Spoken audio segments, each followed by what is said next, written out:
DB is down. I can always adjust that. Okay. Hello? Yeah, we Hello? are.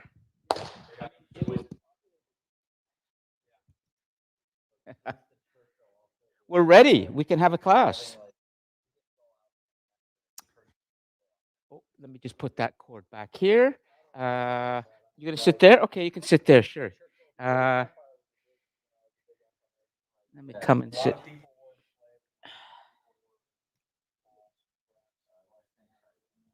Yeah, that'll look for YouTube folk. It's gonna look good. Well, okay. First, let's just say that I want to welcome you, as always, to our final class. And as it stands, we are very fortunate to have three super caring students who really care about history right here in this class live. And this is a completely optional class. And so if nobody comes in online live, that's fine. But there will be a recording available as always. And I think it's important because I think with the four of you, well, you plus our coordinator, Maureen, um, this conversation could get very interesting. And it really depends on where you want to go with it. Okay. I would like to just tell all of you who are watching this later that already, while we were setting up this morning, the conversation has begun. And I heard Sarah and Stephen and John talking. And so I want to make sure that they, including Maureen, if there's anything she wants to talk about, have a chance to address anything at this point. Um, and then I'd like to talk about a little club business too at the end. But the most important thing is that we can think about very important things that matter to all of you. And I'm ready to talk about anything and answer anything. Okay. So we have another, 45 minutes or so. It took a while to get connected, but we're connected. And so, John, take it away. Whatever you want to talk about. Um, I kind of just. Oh, is it working? Yeah. I think the only thing I would say is, you know, we do. I think, in my opinion, I was mentioning this to you a minute ago, Lon. We have three out of the four most remarkable students in the class that we've had right now. I mean, us three, and I think Miriam as well. Miriam too. But there have been others who've also written really well. We haven't seen them, heard from them at all, but they're there. They've been watching. Remember, I have 100 students or so in this class in two sections. Most of them have been watching the recordings. Okay. I think obviously, with Stephen, with the discussions that we've had through the course of the semester, and then we've all had disagreements on that, but it's been remarkable to see people listen and stuff like that. Sarah, obviously, with the journey you've taken, and then Miriam, I mean, that's the, I always say, coming in, some students, they come in and use their second language every day. She uses her third. That's pretty remarkable. That's pretty remarkable. Mind you, having to do it every single day in all the papers and all this stuff, at an institution, that's almost all English, aside from a, a PPL thing that Mary mentioned to me earlier. Mm. That's pretty much all there is to it. And so, I think Miriam's kind of a trailblazer in that third language every single day. So Well, you might have given us our first note. I mean, Maureen is taking notes as well, but I might jump up and go over there and put some notes up on the board because in this conversation today, we are still having a class, even though it's more informal than normal. So I will try to extract, along with the four of you and anyone else who may join us, but it's probably just going to be the four of us. What I think is important knowledge that relates to short history of the world. Okay, so number one, I'm just going to go put this word diversity, multiple languages. But anyways, keep going. Okay, if you want to take it anywhere for now, I have things that I can add, but uh, we've already started with John speaking of another student who speaks multiple languages. Yes. And the bigger force, because that has been what we've been, and I've been trying to help you appreciate more, is that there are forces in our story. They're like currents underneath the river that are moving humanity forward, sideways, or backwards, depending on the nature of the current. But generally, these are the forces. The big, come on in. Yeah, grab a seat. These are the big forces. Diversity is a force. Okay, anyways. So, what should we talk about that is really on your minds? And you can go anywhere, and I respect all of your positions. And I know that you bring human intellect, a lot of human intellect to this discussion. Go ahead, Sarah. So I noticed in your the slide that you have up that lists out basically your table of contents for the course. Yes. Right. The last one on there is evolution, right? And we didn't get to that. Like it wasn't one of the videos that you had shared. And I was just wondering. Obviously, it's sort of the summary or tying things up topic. And I was wondering if like I've got some ideas myself. I think maybe what you're gonna say in that is that, like the great forces throughout history Yes. were, with humanity is like religion and science and technology and these, flashes of free thinking Yep. and the ideas and stuff. But that when it all comes down to it, the story of humanity is about evolving from where we were to where we want to go. Pretty well put. Absolutely. Well, let me just first make sure that we've brought in one other student who's come. What's your name again? Atish? Atish, nice to see you. Okay, we're having an informal discussion wherever you want to go with the conversation. Did you see the announcement on DC Connect and about the class?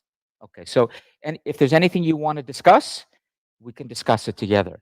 Okay, or you can just listen, or you can just go if you're free to, you know, move wherever you. I want to make sure that you all have a chance to talk much more than I do right now. I will say that, yes, you're right, Stephen. I did not actually post the evolution, Stephen, Sarah. Sorry. That you're right. I did not have a chance to post the evolution recorded talk, and I'm because I want to do another one, a recorded one. But the idea is essentially that if you look at the planet-wide story of the human race on planet Earth, which is the bigger view that we're taking in history today, you will see that there is a story not of competition so much, because that's how we generally speak of human history and human civilization: competing empires, wars, who wins and who loses, and then what do they do when they're wearing the ring of power. But there's another story as you pull yourself back, take that broader view, and the story of evolution. And so it's my belief, as a student of history, passionate one, that the greatest force in our story is evolution. Absolutely. Change is happening on this planet as it always has and always will, unless we humans stop that change and control it more. So the question of where we're going is a huge question, and evolution is at the heart of it. So that is, I really like the way you've summarized some of those other forces in terms of, flashes of free thought, because this was Alfred North Whitehead's view too, flashes of free thought. But for the nature of your question and answering it, the reason I put evolution at the end is because I wanted to come back to that force at the end of the story that I've told and then ask, well, we've seen where we've come from and we've gotten a very introductory perspective. Very, very introductory. Where might we be evolving to now? And maybe that's where you want to take the discussion. But that is humanity's destiny. That's another course I teach. And at any rate, evolution is critical. No, Or, yeah, you say evolution. evolution is critical. Now, I feel like that's kind of it's kind of Keep like a going. sidetracking from what I remember you saying at the beginning of the course, Lon, is that the two greatest forces were science and religion. Yes. Like, I feel like that's kind of you've kind of taken on a new avenue with that argument right now. Let me help you. Let me help you. So, I mean, Civilization, those forces are the most critical ones. But in the bigger story, when we put the human within the context of his home, the planet, it's evolution. it's evolution. So when we connect the human to the natural world, it's evolution. But if we take the human away from that and just talk about the last 10 to 13,000 years of what have we done as we've colonized this planet, Yep. human society, then we would say the two greatest forces are, it's hard to say which came first, but science and religion, religion and science, and then technology. So maybe what it could be then is, two great, maybe there's like, three great forces then: science, religion, and evolution. Yes, but if you want that master view and you think of the whole planet, John, and not just human civilization, then you have to think about all the animals that have been here. They weren't practicing science. Dinosaurs and, the reptiles and the fish and, single cell organisms and multicell and all these other forms of life, they were not conscious and practicing, but they were evolving. They were changing and they were mutating. So we're part of that evolution. Gotcha. So, humans, it's more science and religion. The rest of the world is evolution. But it can be, Yes. evolution with humans too. And I would also argue that it can be science with animals as well. Is that even though they're not practicing it, maybe they're being discovered. Like maybe the humans and animals are helping each other out. Like maybe the animals, just kind of the way they live their lives, they're kind of helping humans to discover more. And so that's where the science part might come in. But they are not conscious. They don't have the same amount of, neurons and density of neurons the way we do. So they are not self-aware, John. Maybe we just don't know enough about dogs yet. Intellect. I think that I think it was William McNeill.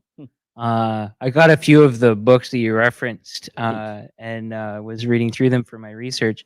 I think it was William McNeill was talking about when he was talking about Gilgamesh. Yes. He was saying something about sort of like at the beginning of civilization and comparing it with ants.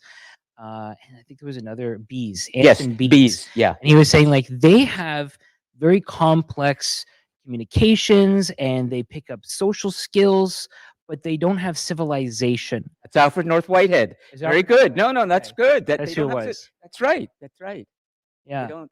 And I think that's what separates us from the rest of the animals is that we have our minds, we have our thoughts, we're conscious, and because of that we don't just have society like social animals have society, like there's dogs move in packs and apes have family units and stuff, but we have an actual society where we have the capacity to think of each other individually and as a whole, and to reason about it and stuff like that. That's right. Human reason is really, really important.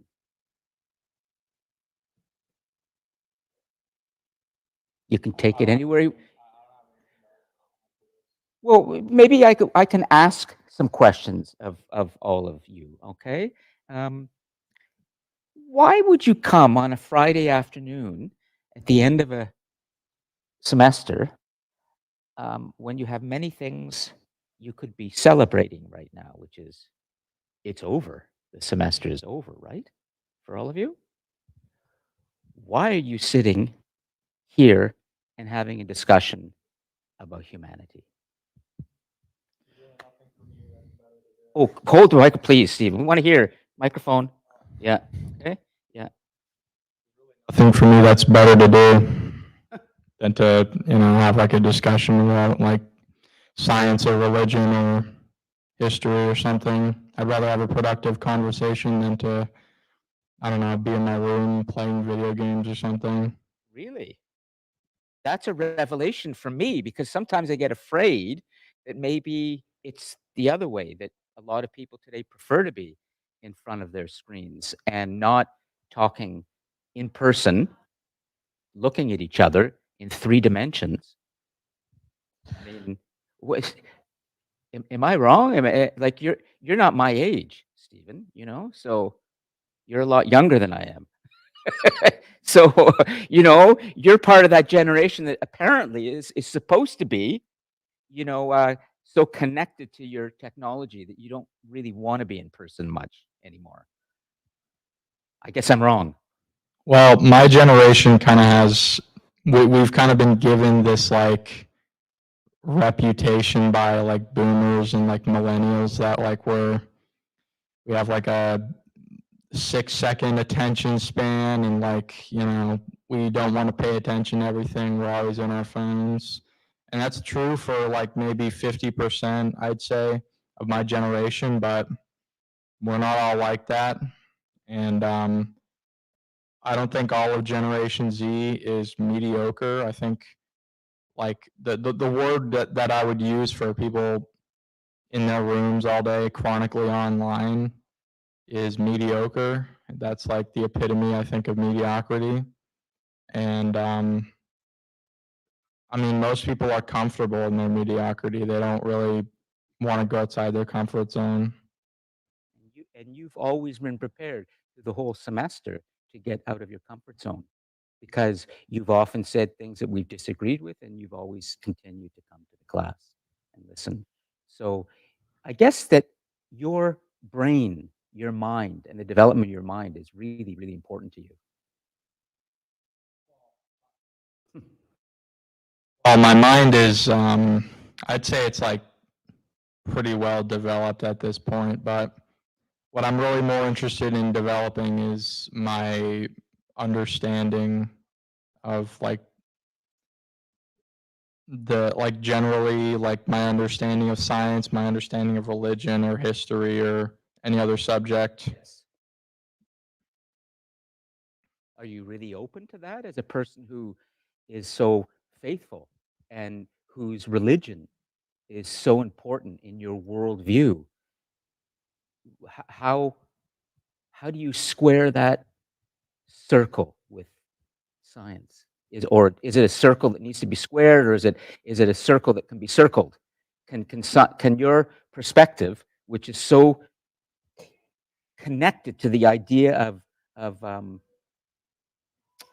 the human who is not human, who is brought here by a Father God, and whose death and resurrection in your story is so fundamental. How does that? How then can you stay open to science if science? I don't think science contradicts my religion. You may be right. How so? How does science not contradict it? So science and religion are essentially part of the same quest? I'm not really a big expert in like, I'm not like a theologian and I'm not a scientist either, but I generally am of the belief that like the way things are, science, like the way like atoms and everything, like how they work, I think it's all by design by Sure. a supernatural, all-powerful, infallible being. Okay. Fair enough. I can tell all of you that for you to be able to sit here and talk about big picture stuff is something that a scientist named Stephen Hawking, one of our great scientists of the 20th century, who was only able to communicate because of technology and his terrible disability that then had to be facilitated by all sorts of technologies for him to continue. He said that the big basic questions are the only ones that really matter. And so for you to be able to come and speak about these big basic questions, to me, gives me hope as a human that you're ready to take these on, even if you don't have the answers or we don't have the answers. So let's keep going in this direction wherever you want to go, and then maybe, by the end of this discussion, we can have a little bit of wisdom, some collective wisdom that we've come to. William McNeill did say there's another important force in the human story, and that is in terms of civilization, John, and it is our desire to learn. We are persistent collective learners, that we humans want to keep learning, and we like to do it together with other humans, and we like to share that knowledge with other humans. As a matter of fact, we can't learn if we don't share that knowledge. So let's keep sharing together and then come to some insight. I'm not sure where we're going to get the insight, but the ship has left the port. So what island are we moving towards here? Do you want to add anything? Anything you want to ask or say at the end of this semester? Just like to listen? I have something to say, and it kind of relates to the earlier question as to why I'm here when I could be celebrating the end of my second year. Exactly. It's to continue to build my understanding of the world because I'm only 20 years old. I'm still trying to understand everything about life, and I would definitely say that I've been I've either taught myself or have been taught through experience more lessons about it in 2 years than I did in my first 18. So I think it's just kind of more about understanding what's around me. And so because eventually when I go out into not just the industry that I want to work in, but just the greater world, when I go away from Brooklyn or get out and see it, I definitely want to have an understanding about it because you need that understanding to succeed. Absolutely. Now, let me ask you something, John. Unless you want to add anything, Sarah? You good? Stephen? You okay? Maureen? You want to? Okay. Because we're getting close to something I hope we would get to today. The human mind. Well, human mind, okay. Human mind. You see, you just said you want to understand and continue to build understanding. Mhm. And that's a very intellectual enterprise that can be also something that is only about you and your growth. But Yep. how do you then translate the understanding into action in the world? How will understanding more affect what you do in your life? What do you think it's going to do? Well, that's actually a really good question. It just might reshape the way I behave. It might reshape the way I think, and not about subjects that are worth opinionated on, but it's more so like a moral thing. It's more so what's okay to do, what's not okay to do. And also coming to terms with that because there are some things that I see or that I think about, like some kind of social situations that they totally sit well with me. It appears obvious to me in a way, but there's some stuff that does not. And so that's the kind of stuff I tend to take a little bit more personally, and I probably shouldn't. So it's kind of like more of a what's morally okay. And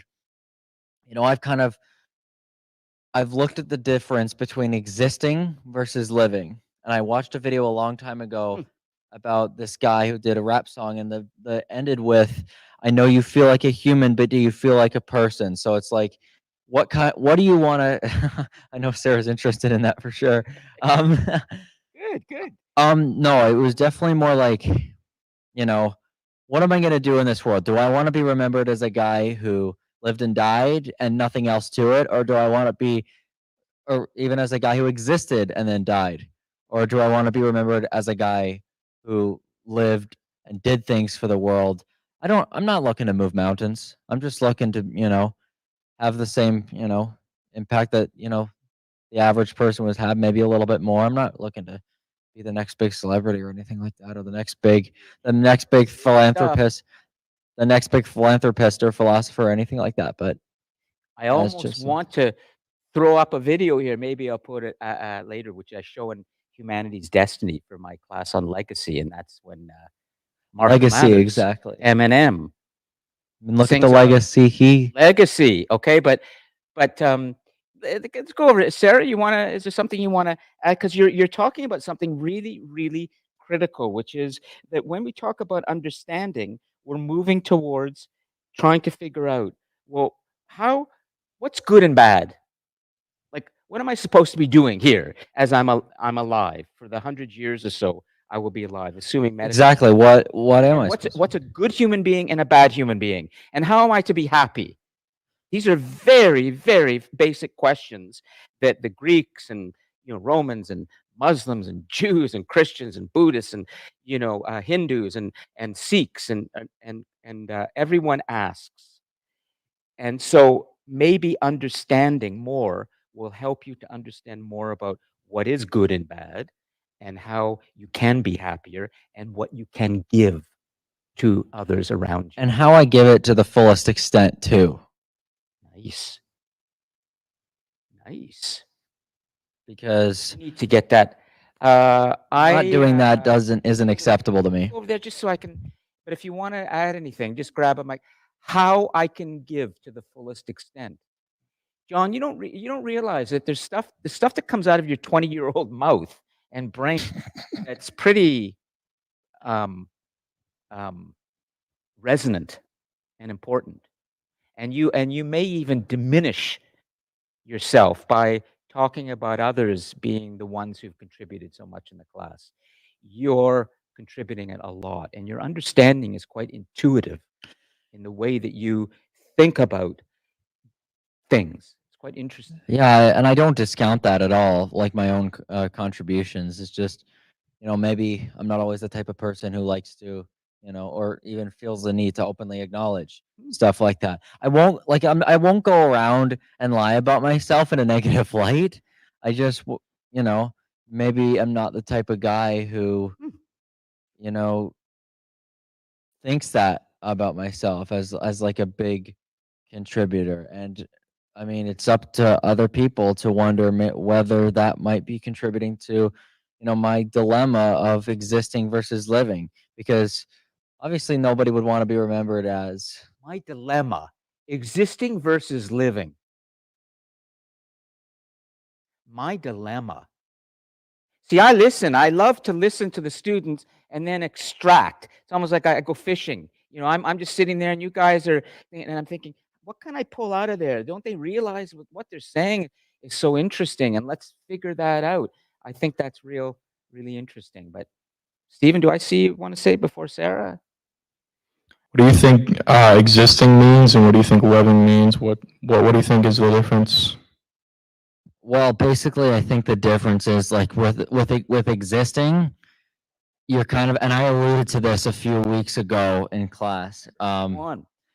Well, it's funny, I can't remember my own points of I that remember you discussion. talked, and Stephen, let's continue that. Stephen was online and you Yeah, guys Stephen heard jumped that, in. so let's go down and further with this, okay? Like, I think it's just like existing is if you're not, maybe if you don't have a lot throughout your life, like if you don't have a lot through your life, or it's like you don't really have the opportunity to give a lot. And that could be from so many things. It's like stuff that is your place to do versus isn't.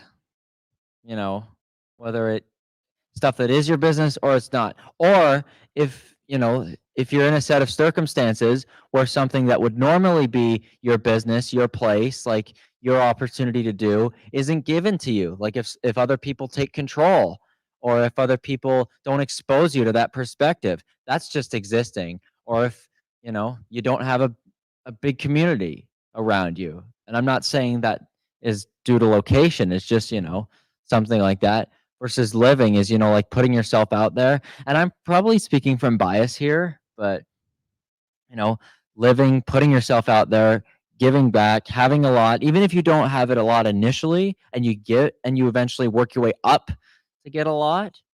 Um, and you can go from existing to living in that sense. Is he answering your question? Not then.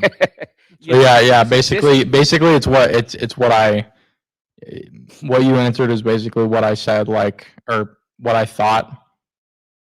You think, like, at basically, you think that existing is not reaching your full potential, and existing is, I don't know, maybe getting close to or reaching your full potential as a person. Yeah, living is definitely reaching that full potential. And like, I think one of the most frustrating things that might keep somebody, you know, in kind of the rabbit hole of existing is, you know, if there's no opportunity for them to get that potential, like that's a difference maker between existing and living. And that doesn't mean the resources they have or don't have. It's like kind of the moral opportunities that they might have. Like, you know, there could be a million different reasons. I could go on for hours and hours, but I know some of you might want to jump in as well. So I remembered what it was that William North Whitehead had said about Alfred the North bee, Whitehead. or Alfred North William Whitehead McNeil. about My job is to correct. Okay, you go. about the ants and the bees, and Yes. the thing that humans have that they don't is the sense of taking pride in a job well done, pride in the work that we've done. And I think that plays into this existing versus living thing, right? If you're living, you feel like you're productive, that you're giving, you're producing something that's not just, you know, I eat, I sleep, and I play video games or whatever, you know, like I'm contributing something, right? And that's, I think, part of society as well. Like we're not just hermits living out in the middle of nowhere, self-sustaining, but we live in a society, we live with other humans. And so to be really reaching our full potential is to be contributing to society, participating in society, you know, receiving the benefits of it, but also giving as much as we can give to make it the best possible society. Mention receiving the benefits. You know, that's kind of another, you know, roadblock that might keep people from reaching that fullest potential is because, you know, it's only fair that if you contribute, you receive the benefits. People don't, they appreciate you. They don't tell you to get the heck out of here or something like that, you know? I think it's getting more like that as we go, though, in society, because what it's seemed to me, like the direction we're going as a society, as a country, maybe, is that we're going more from we're going towards a gridlock of people who live in the same jurisdiction, away from like people who exist together, like as a community and as like a a society or whatever. There's Gridlock. It's a gridlock, Gridlock. Yeah, go ahead. and we're basically like, you know, a perfect example of a gridlock would be like the city of Toronto or like the city of London. They're very diverse cities, and there's that commonly in this kind of city, the native people of the like who have traditionally existed there are a minority in it, and it is more like an international city rather than like the capital of the country. So London, for example, they've got like Indians there, they've got Muslims there, they have Hindus there, they have Sikhs there, they have, you know, there's some English people, there's some other European people, there's some Jews there, Yep. Lots of African. a lot of Africans. So it's the problem with all these different cultures and all these different peoples Keep going. is that difference breeds conflict, and people do not like living in the same city as other people who are different from them. Yeah. And this is kind of reflected in like the United States, I think, because the United States is a hugely diverse country, and one might say that it's the most diverse country in the entire world, but it has insanely high crime. So how could you explain this? It's been proven that in countries with rampant diversity, that crime is bigger, or there's more crime. That's actually not true. I disagree. If we look at statistics, and we would have to do a little bit of digging, we could see that violent crime has been going down steadily for a long time. And literacy in the United States, in Canada, globally. Yeah. We would have to take a good hard look at the statistics and the data to be able to say that for certain. And I can't pull a source right out of my head right now. I'd like to be able to, but I would put for discussion, at least right now, the perspective that violent crime appears to be on the rise because it gets the most attention. And there is a line, a wonderful line, Stephen. This sort of helps to understand it, but it's still not data, okay? Which is a lie will travel halfway around the world while the truth is still putting its shoes on. The idea is that if we look at our landscape of information today, on social media, in mainstream media, what our leaders often say, talk about, conflict and violence seem to be increasing. But when we look at the studies that have been done, the hard research, we see something different. And I am only trying to make sure that we're all aware of how there are political leaders, there are people in power who use our fear of violence to make themselves more prominent and more important. And I guess I would just ask the question more than anything at this point is, are we really sure that violence is on the rise?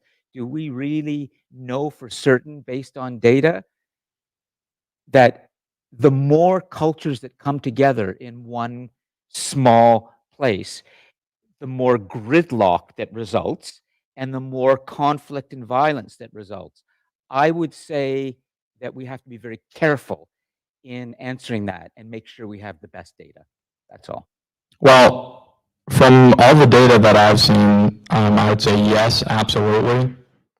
And It's because, on the rise. yeah, it is on the rise, and it's because of this diversity that we've kind of embraced as a society.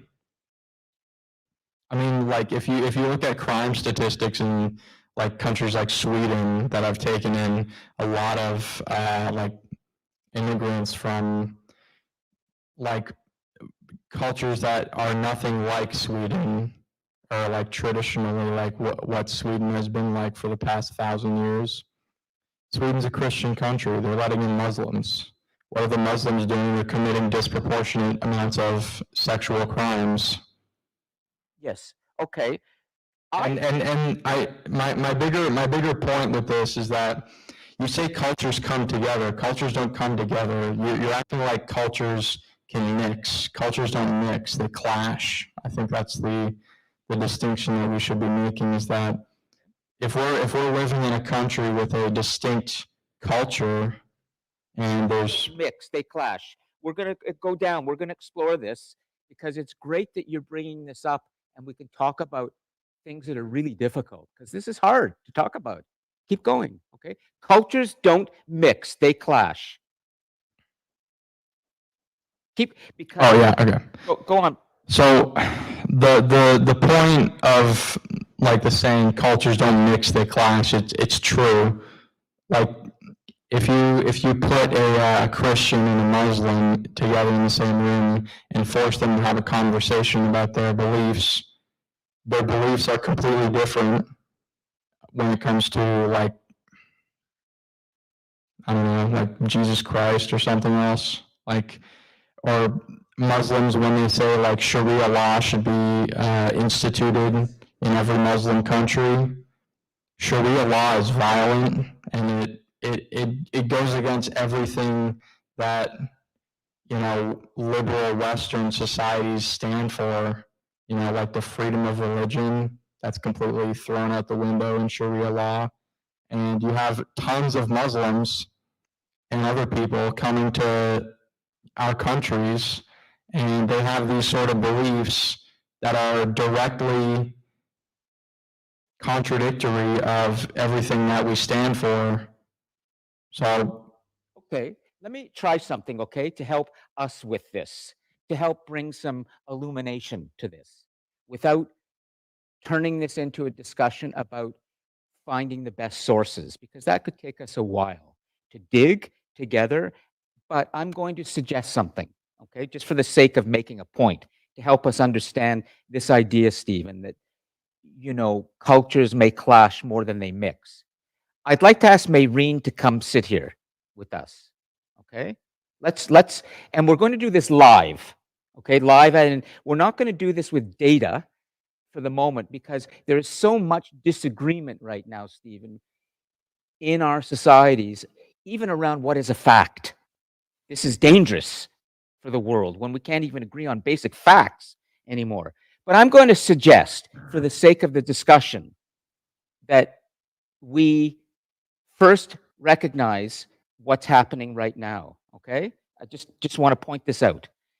First, we're having a discussion at the end of our short history of the world class where we have explored a story of our rise on this planet from other creatures, and that we've created this thing called civilization very quickly, and there has been a force or two in civilization that are very important: humans' creation of religion, science, technology, desire to make tools, to speak.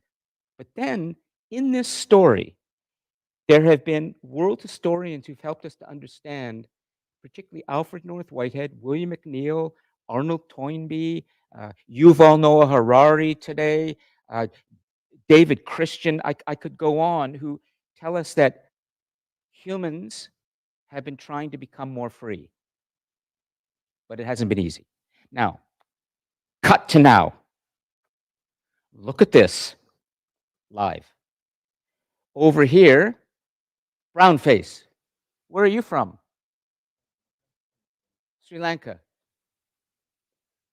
I was born a Jew. I am a Jew, apparently. Okay? But there are things I have difficulty with my faith. Okay? But I am a Jew. It's important to my work. Who's this? He's wearing a hijab. Let's go over to John. Okay? John has made clear, you know, we can rely on a lot of things from what he's saying because he loves to talk about the big stuff. So we'll move on, okay, for the second, okay? But in terms of diversity, I'm not sure where we'll come back to John in a moment, okay? But I want to make a point. Sarah, well, take a look. Now, you, Catholic, John, where would you position yourself in this diversity moment? I would say in the middle. In the middle, okay. Are we clashing? No, I don't think so. Or are we just, our beliefs clash. well, I mean, like if we're going to be like logical about this, okay, like let's look at it. Like- I wonder, maybe they do. Mayreen, is that how you pronounce it? You have completely different beliefs than I do. Sarah, you have completely different beliefs than I do. Completely different though. Yeah. Maybe not focus on the similarities. 'Cause I'm sure that we have many similar beliefs as well. Okay, what similar belief do you think you have with Catholics? That I believe that all humans have worth, right? I'm I gonna believe break that we things should down. I all think we're getting we into should all very try to interesting live a areas. good life, and be kind to each other. I believe that that murder is wrong, things like that. Do you believe that there's an objective moral right and wrong? I believe that there is a moral right and wrong, but that what that is depends on society. So you think it's like arbitrary, like you think it's completely based on human opinion? I think that it's based on the social contract that we have as members of society. There's certain expectations of behavior. Um, Working towards the common good is what I would say is morally right. However, how we do that, it might be viewed differently in different cultures. Yeah, I could probably agree with Sarah on that. See, I disagree with that. And the reason I disagree is pretty simple. It's because I think that there is a moral right and wrong. I think there's a natural law, and I think I think there's like always going to be an objective right and wrong, and it's not determined by our opinion, and it's not determined by whoever's dictator. I think it's determined by the creator, the infallible, supernatural being that created like literally everything in existence, which is God. That's more about why something is right or wrong, not what is right or wrong. And I think that we'll probably agree on more things that are right versus wrong versus what we would disagree on. We might have some topics that we have different opinions on whether it's right or wrong. One hot topic that seems to constantly come up is reproductive rights for women and the right to have an abortion, right? And so there's the pro-life and pro-choice side of things, and both sides have their arguments to make. But aside from those relatively few hot topics, I'd say that we probably agree more or less on what's right and what's wrong.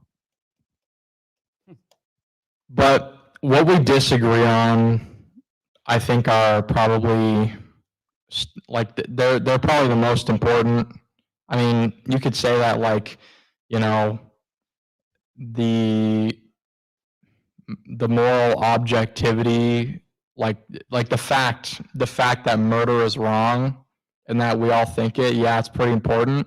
But at the same time, as you said, some people believe in quote unquote reproductive rights for women, but that directly conflicts with my belief that murder is wrong because, we think that abortion's murder. That comes down to a definition of whether where life begins, right? And that's another conversation, but that's more of where we draw the line. But the majority of our actions are going to be on one side or the other. The ones that are closer to that line are going to be where we're having debates. But we can have debates without being at each other's throats. Can I jump in on that? I just kind of think that maybe, probably as Sarah alluded to earlier, it's kind of like how we define it. I mean, just if we're speaking from a standpoint of reproductive rights, obviously, like there's some instances of abortion that have to be done because the mom's life is in jeopardy, or it was in a case of some bad actions that caused like the pregnancy or something. So I mean, I don't think the first thought that comes to someone's head when they're going through with this is, oh, I'm killing a baby, versus some other arguments that be made, like I'm saving my own life. It's like, as somebody who's kind of in the middle of all this and has some pro-choice views, some pro-life, you know, it's kind of hard for me to pinpoint exactly because there is just so much, you know, debate between one side or another.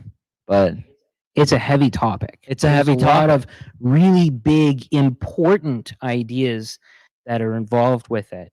And that's why it's one of those topics that's hotly debated on both sides.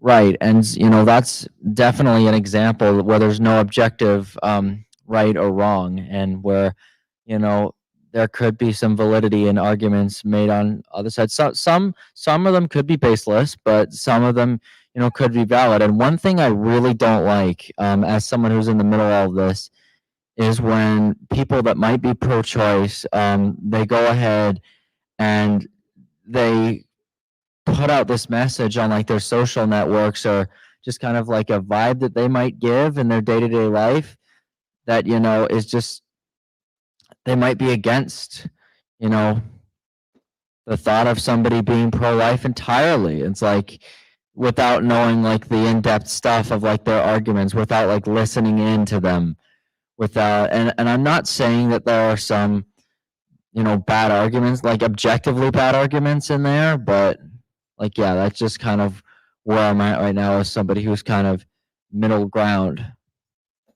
May I just throw a thought in here? Maureen, you want to say something?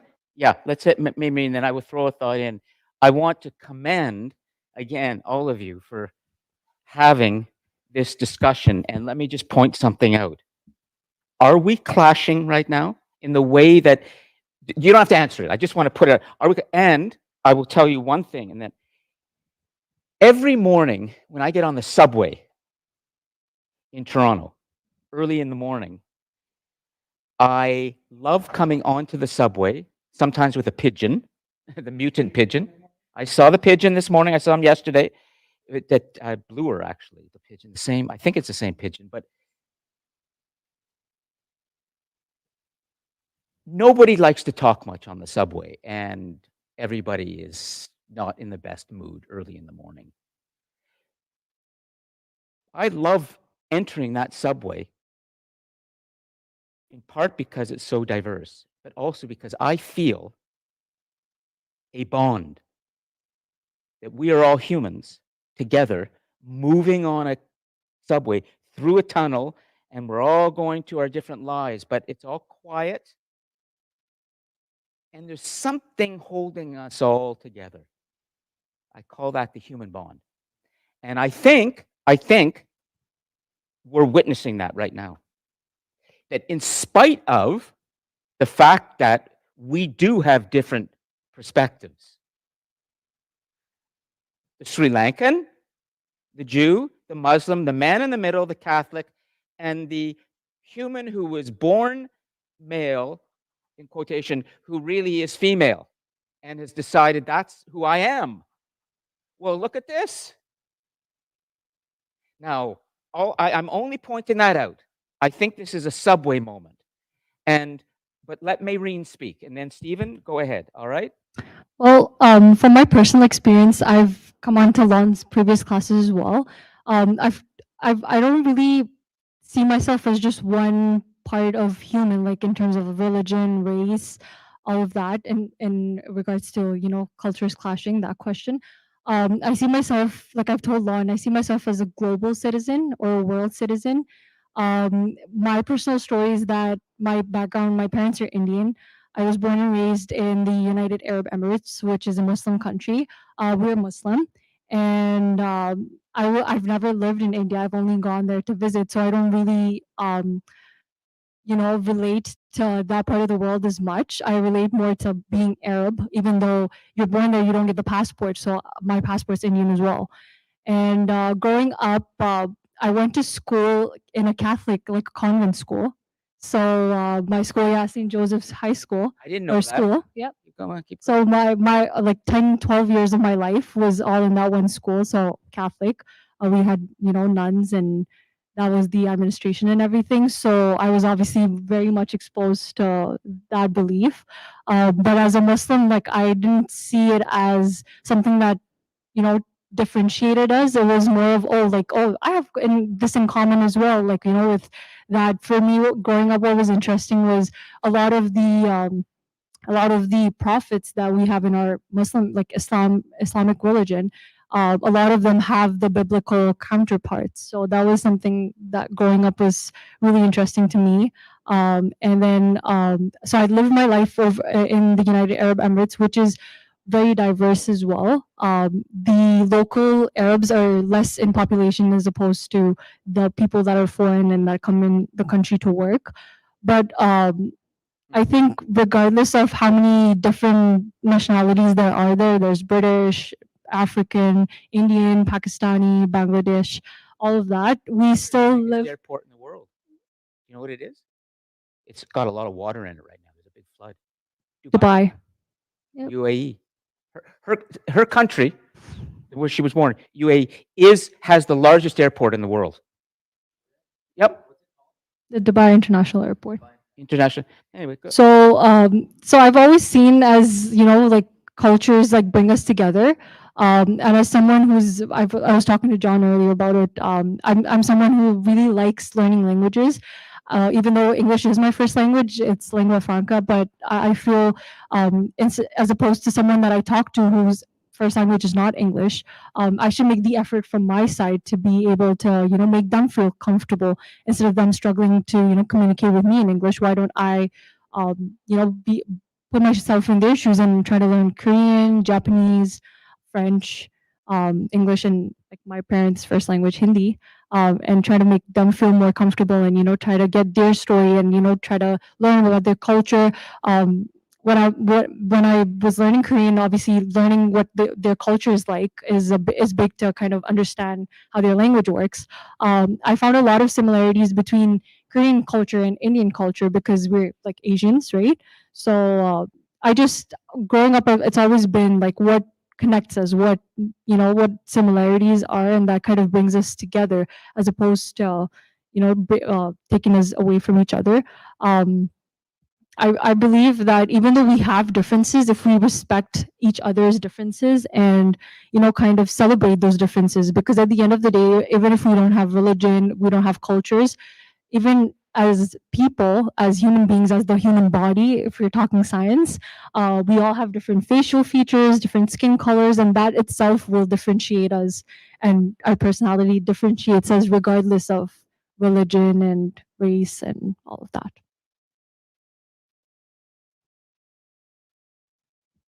So you think that like all humans, you know, are more alike than they are different? Yes. I would generally agree with that. But Wait a minute. Let's just make, if I heard this correctly, Yeah, I agree. because you're having a great discussion, and my job is to just sort of observe and point out, and then go. You're saying yes, and she's wearing a hijab. She just said something really profound, that there's something that unites us. So, and you're a Catholic. I'm confused.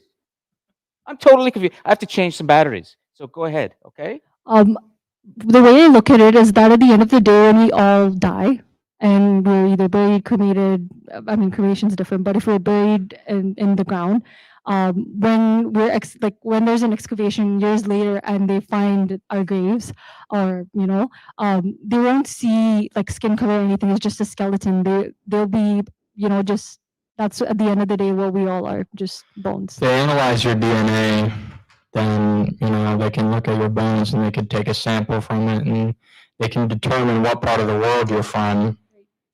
You know, for me, I have I mean, you can tell by the way I look that I am European genetically. My genetics are basically all from the British Isles, that general area of the world. I look British, but I'm a Canadian, and I guess you could make that.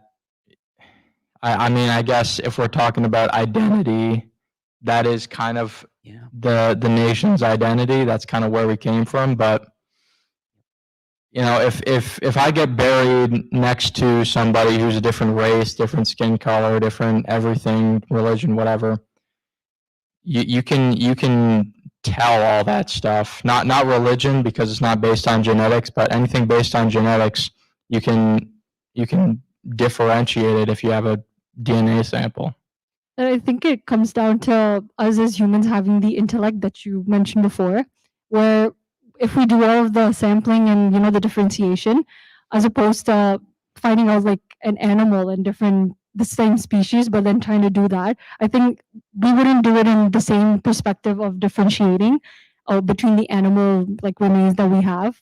And like we wouldn't kind of find out like, oh, did it have this kind of striations or this kind of you know foot feet or whatever, and try to differentiate it in terms of that as we do for humans.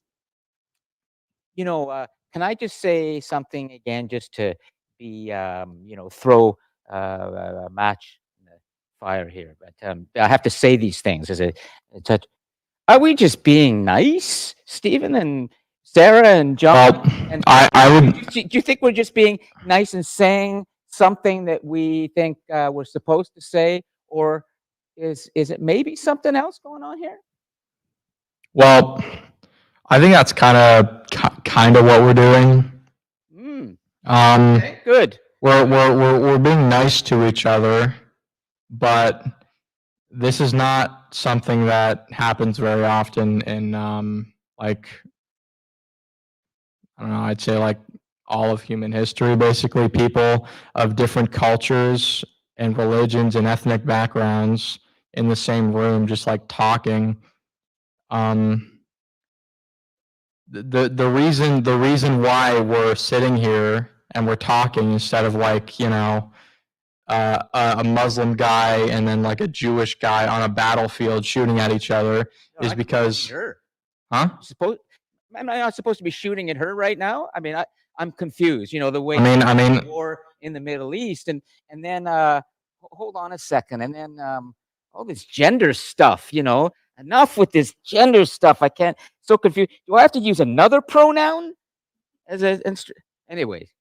Yeah, we could, and then boy, we could get into this. But we're not. but basically Why aren't we, Stephen?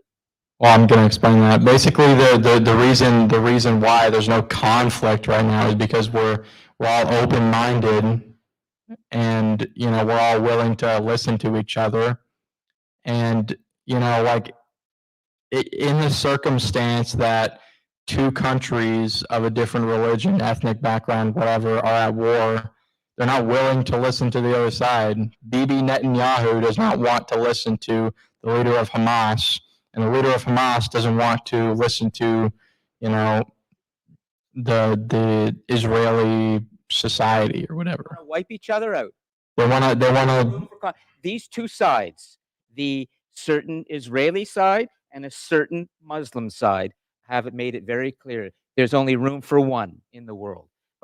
And this is a perfect example of cultures not being able to mix. I mean, if cultures were able to mix like you claim they are, then like the Palestinians and the Israelis would be able to live together in harmony, but clearly that's not the case because they're so different. They believe in such different things that they can't coexist in the same society. And well, I agree with Sarah. Go ahead. I agree with Sarah. I think it's not a clash of cultures or religions as much as it is a clash of egos. I think both sides, the ones that are causing the conflict, are very adamant and are not willing to see the other side and feel like they're the ones in the right and what they believe is the truth, and they're carrying out what they are doing right now based on those beliefs, and it's not what everyone else believes. Just jump in on that for a sec. I feel like it's not that cultures can't coexist. It's maybe sometimes that they won't coexist. Well, it's interesting. Maureen mentions ego. I'm going to introduce a political term that probably Stephen knows and others have heard this. It's called exceptionalism. Have you heard that term before? Steve? Oh, good. Go ahead, Sarah. An American who's fiercely, fiercely American says they have the exceptional culture in the world. A Chinese person, historically, with the so-called mandate from heaven, will say that they have been exceptional. The Jew says we're exceptional, we're chosen. The Catholic says we're exceptional, and so we should have our own city. It's called Vatican City. The Pope lives there. He doesn't have any laws except his own. So there's a little exceptional kingdom over there in Italy. The Muslim, well, we have the exceptional prophet. Muhammad is the true believer, and everybody else was never really following Abraham and the prophets properly, but we got it right. And we have a whole series of laws to make you a good Muslim. And all the other religions, they don't quite have that level of embedding the religion in every single action of the day the way a Muslim might. They're exceptional. I suspect that if we went into Sri Lankan history a little bit, we might even find a belief there that something's exceptional there. That might be ego, but maybe we have to somehow recognize that no culture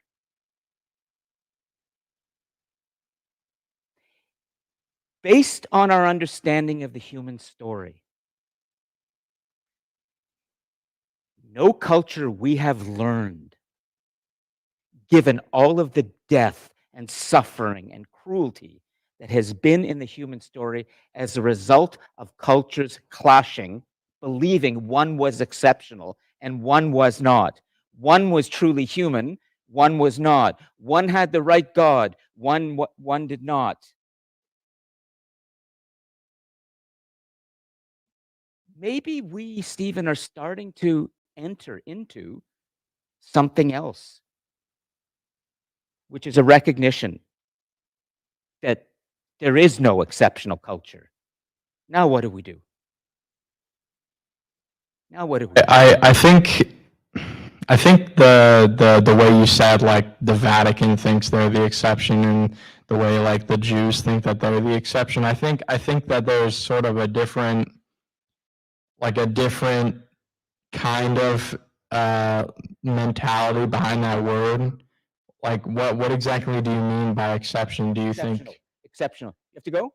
Okay. like exceptional, like as in like? Contributions. Okay, John. Talk to you later. So do you think like you're using the word exceptional in the context that like one is better than the other, or like one is good and the others are not? Something like that. Yes. For an act. So that basically the idea that our culture is supreme and above the other cultures, that is exactly what Jews believe. Well, we believe that we're They think that they are the chosen people. part. I have trouble with that. I have fundamental trouble with that. I think all human beings are chosen. And you know,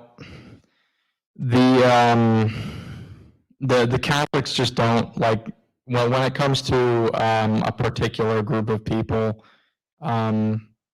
we really don't believe that anybody is like genetically superior or spiritually superior, not like Jews believe. That's not true, because the Catholics believe that if you're not Catholic, then you're not going to heaven.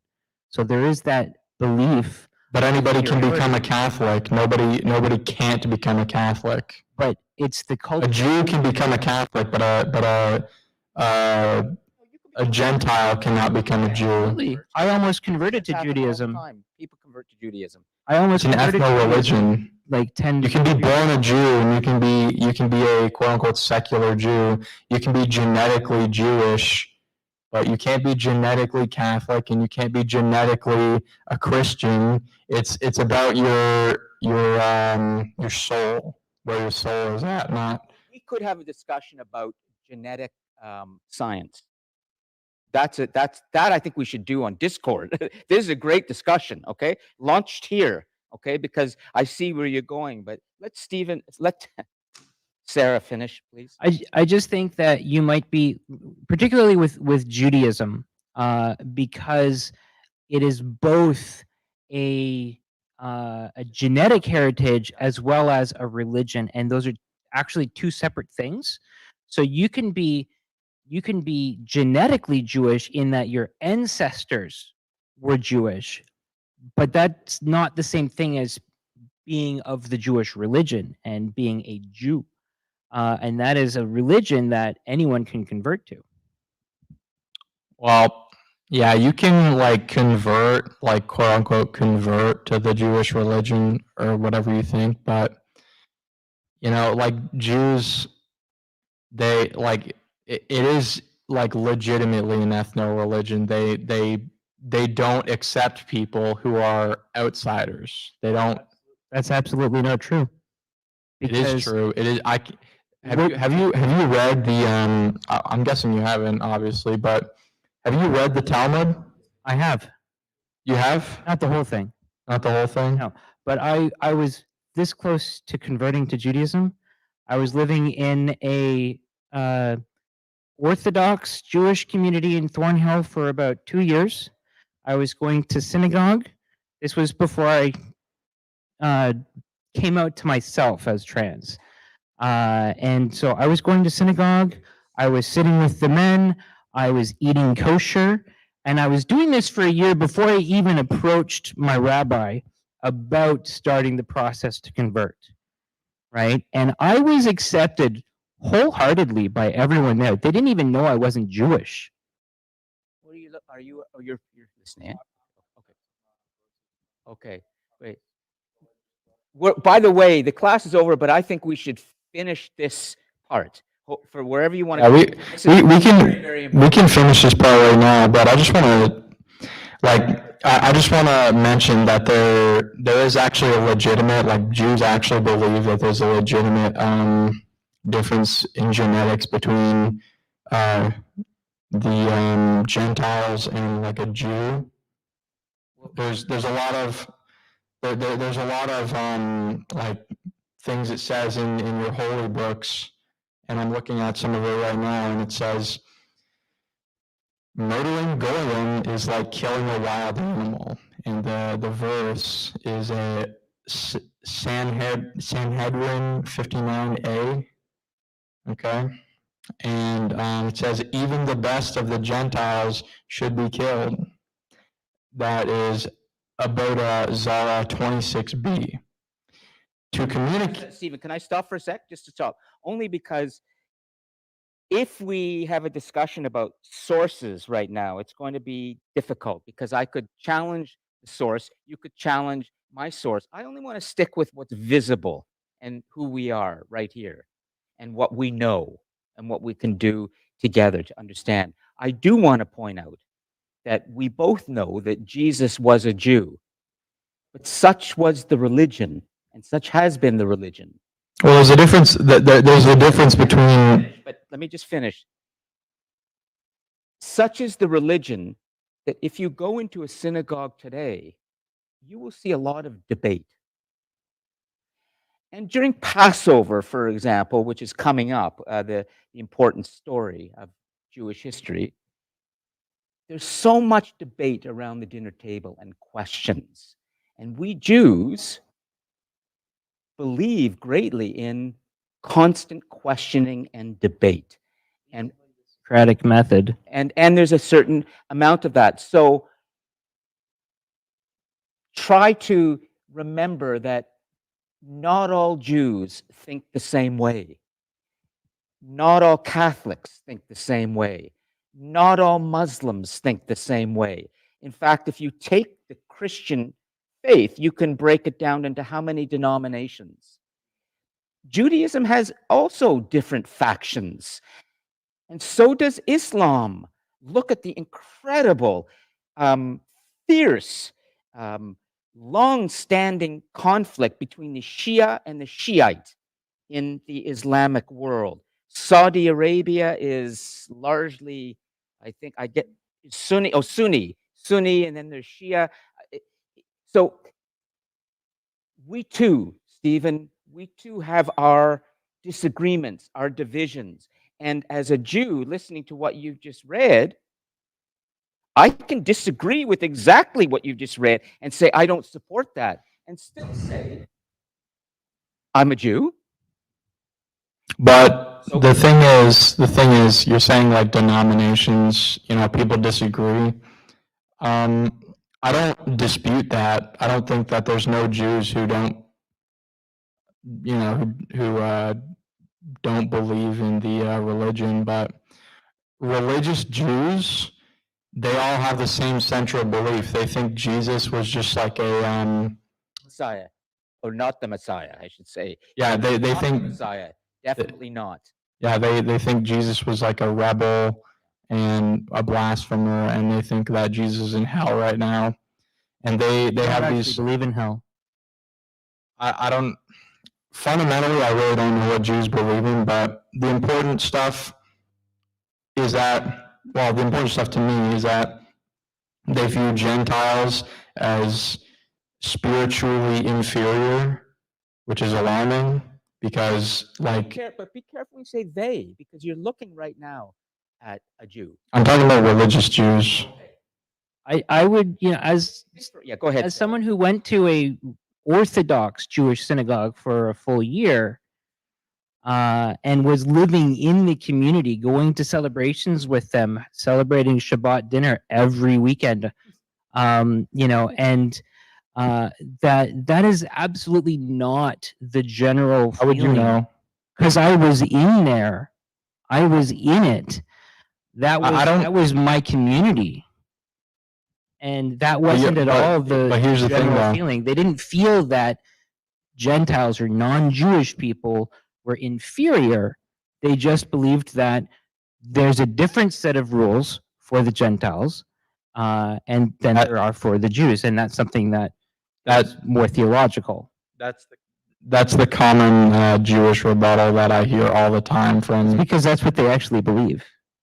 their holy book disagrees with them, but Their holy book, as you call it, the Talmud, and Yeah. Is the daily it's Torah is the holy book. The Talmud is the book. It's actually about 70 volumes. It's a whole very, bunch of very- commentary it's a by huge rabbis. collection of books on everything about the daily practices and whether it's permitted or not based on the Torah. So the Talmud is the daily laws. The Torah is the holy book and the story. And they're constantly debating everything in the Constantly Talmud. debating. Constantly. can I just say something though? So you claim to have been part of a Orthodox Jewish community, and you think that they would, like, I think you're kind of missing my point here, is that they don't tell Gentiles, and I'm saying that you're a Gentile because, like, genetically you're not Jewish, so one could say that you're not a real Jew. I was not a Jew. I never actually converted. So you claim to know what their beliefs are, but you're not Jewish. So why would they tell you? They don't remember when I said that Jews don't like let other people, they don't let in outsiders. but They're very closed off, they're very isolationist. They don't really want to live amongst other people. my experience says the complete opposite. Most of the men that I was talking to, it was mostly men, because I was presenting as a man at the time. I hadn't come out to myself as transgender. And so most of the men that I was talking to had no idea that I wasn't Jewish. They just assumed I was because I was at synagogue at least 2-3 times a week, and that I was behaving appropriately and I was doing all of the things. And, a large part of Judaism is the actions that you do more than what you actually believe, because so much of it is debated. And so most of the men that were talking to me at different times had no idea that I wasn't Jewish. And so, what they said to me is what they would have said to someone who was Jewish. I would say It- also, I would say if for the sake of our Discord discussion on genetic science, which could be fascinating, you have been making an assumption, Stephen, throughout the discussion that there's genetic evidence in our bones, in the human anatomy, in the DNA of the cells of all of us, because that's what genes are. Genes are, there's 25,000 genes. There are 25,000, we know this, there are 25,000 genes that every human being has. And those genes are all lined along the double helix, and that is deoxyribonucleic acid, that entire structure. We know there are 25,000 genes. And all of those genes express themselves for different things and make us who we are. I would question whether there is such a thing as genetic predisposition to a particular religion. I would question that based on what we're learning about genes.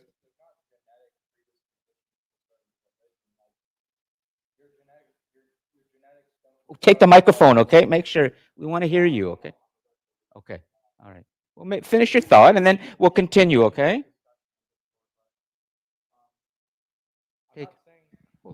What you're saying is important. I'm not saying that there's a genetic predisposition that determines your religion, but Well, you are. well, it's a culture that is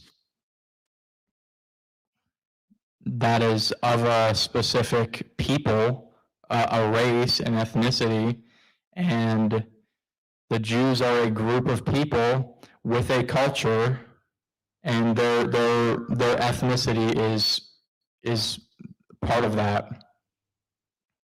We should continue this because I think now that I hear what Sarah has to say, I'm even more interested in, and I also always commend you, Stephen, on being prepared to say the things that people may not want to say, but they're thinking about anyways.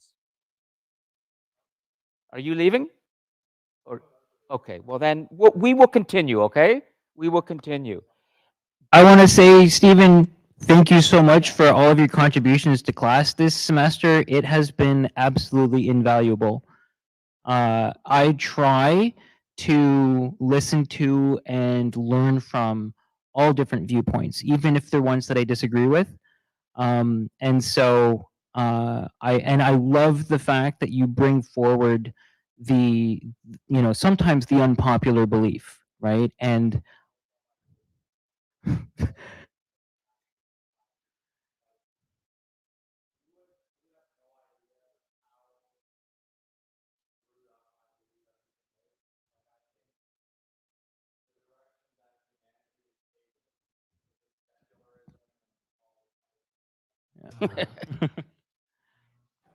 Okay.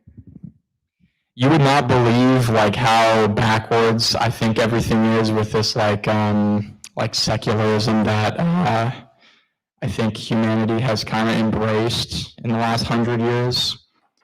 Like as a Catholic, I just the way our society is organized, I think is just completely wrong. And that's kind of shifted the political conversation away from what I think is right and wrong to what a Republican and a Democrat, to like, really non-religious people. Everything's not religious anymore. We don't take God into consideration about anything. And Well, I'm not it's sure about that. If you well, ask Sarah, I suspect that Sarah, a person like Sarah who's a seeker, who has had the courage to choose for herself, probably in her heart is a profoundly spiritual person who has great room for the compassion and love and mercy that God has for all of us. I think so. And I don't think she's saying what she thinks is a nice thing. I think we're talking about stuff right now that is not about politeness or niceness or being anything else, but just trying to understand difficult, complex dilemmas for all of us. Mhm. Stephen, we are, including me.